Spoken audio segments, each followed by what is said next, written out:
अस्सलाम वालेकुम, मैं उमर आदि। आप देख रहे हैं मेरा यूट्यूब चैनल उर्दू बुलेटिन में खुशामदीद। चैनल पर नए हैं तो चैनल को ज़रूर सब्सक्राइब कर दें। Board of intermediate and secondary education Lahore ने ये जो मुकम्मल यहाँ के यानी कि पंजाब के जितने भी बोर्ड्स हैं उनके लिए एक नई जो है वो जो डेवलपमेंट हुई है वो ये है कि 9th क्लास जो एनुअल जो फर्स्ट एनुअल जो थे उनके एग्जामिनेशन जो पोस्टपोन कर दिए गए पाकिस्तान के जो कशीदा हालात की वजह से।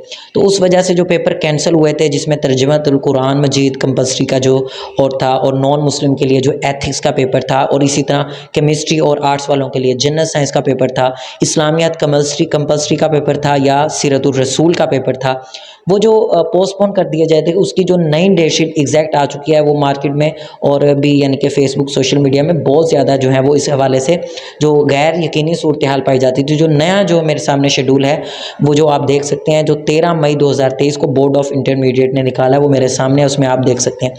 और प्रीवियस डेट भी दी गई है, जो है वो रिवाइज डेट भी दी गई है।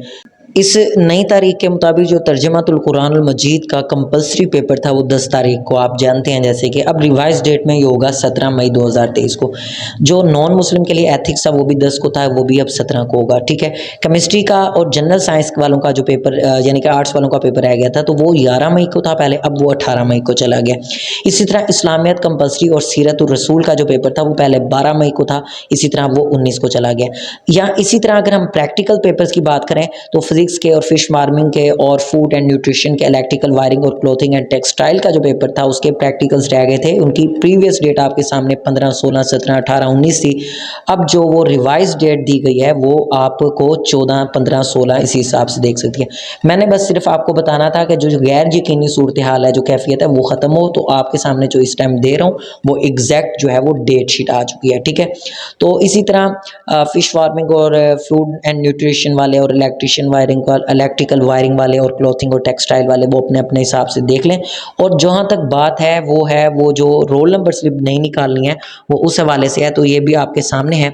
तो ये न्यूज आप 22 लाहौर पर जाएंगे, 22 मुल्तान वाले 22 मुल्तान पर जाएंगे तो उनके सामने एक न्यू जो है वो बबल कर रहा होगा, तो उसमें जाकर नए यानी कि किसी भी बुक सेंटर से जाएंगे तो आपको जो इस नोटिफिकेशन के मुताबिक इस तरह का आपके सामने एक इंटरफेस खुलेगा, तो उसमें से आपने नई जो आपकी रोल नंबर स्लिप्स हैं वो निकाल सकते हैं। इस हवाले से भी कोई मुश्किल बात नहीं है। तो जो आपके यानी कि फॉर्म पर जो आपका 9th का फॉर्म था उस पर भी जो नंबर दिया गया उस पर भी आपको मैसेज आएगा, और उस तरीके से आप अगर बुक सेंटर्स पर भी चले जाएं तो वो भी आपको आपका जो प्रीवियस रिकॉर्ड है उसके मुताबिक आपका जो रोल नंबर स्लिप होगा वो भी निकाल देगा। जो रिवाइज रोल नंबर स्लिप है वो जहाँ बना होगा वो भी आपको बताया जाएगा। उम्मीद है कि आपको चीज़ें समझ आ गई होंगी। अल्लाह ताला आपको कामयाब करे, अल्लाह निगहबान।